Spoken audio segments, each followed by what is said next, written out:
Hi, Bones here. A friend of mine asked me to read one of my poems for her, so I'm recording it to post on Facebook for her. Hi, Schatzi.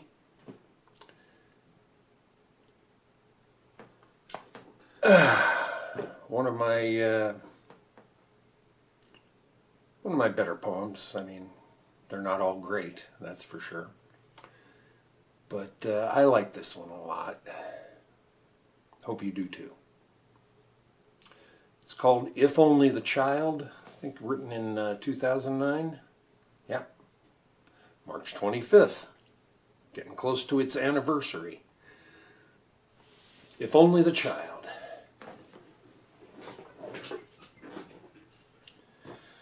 How do the flowers bloom in spring? May I try my hand at trying to find how they may bloom. The wet spring night is like flowers. They find me, they bloom, without a care, without a sound. The night is rain showers. The day was care to see the ways to hidden joy, to hidden life. For along the way, a way is found to be alive, as one is alive who has only life and who cares. Who cares if this is less than what one could find if one were to see what one were? One weekday night, one found oneself alive, alone, adrift, yet in company so non-heinous as to be nearly you. And in that fine shooby-doop, one found oneself less than troubled to be, less than alone, less than free. For how is one to gauge how free one is when one was constantly reminded of the love, the love, the love. It almost makes you want to feel the last vestige of pride you held in being who you want to be, and not some anxious, angry clod with all that anger driving hard at who you think you are, being who you are afraid you might really be. So who was it you met last night? Was it a pale copy of the self you thought you knew? A self so cold and lost you didn't know what to do? How could you ever pay the cover price to glimpse from where you know you stood the meaning that was left to you? Or did you know what you were when you awoke to the humming of the neon transformers that lulled you to sleep last night? Was it a new feeling to fear, knowing this personal fate was inherent in your being all along? Or was there comfort in this fateful knowing? For if you truly know what is in yourself, you may not choose, or you may choose not, to believe what can be, or what cannot. The child will know.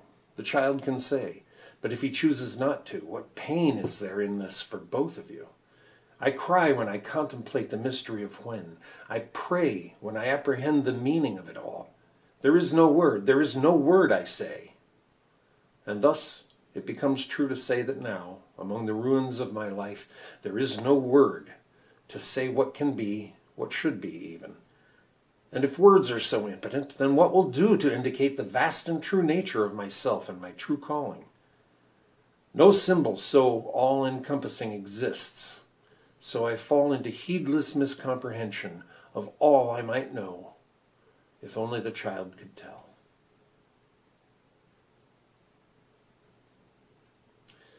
Early morning, I wrote that. So I guess March 24th, the day before, kind of another anniversary for me.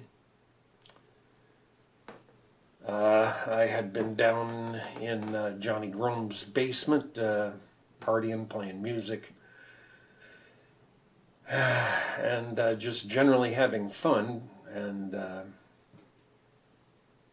I was very drunk when I wrote this. I don't write most of my poetry when I'm drunk, but it certainly doesn't have the most awful effect.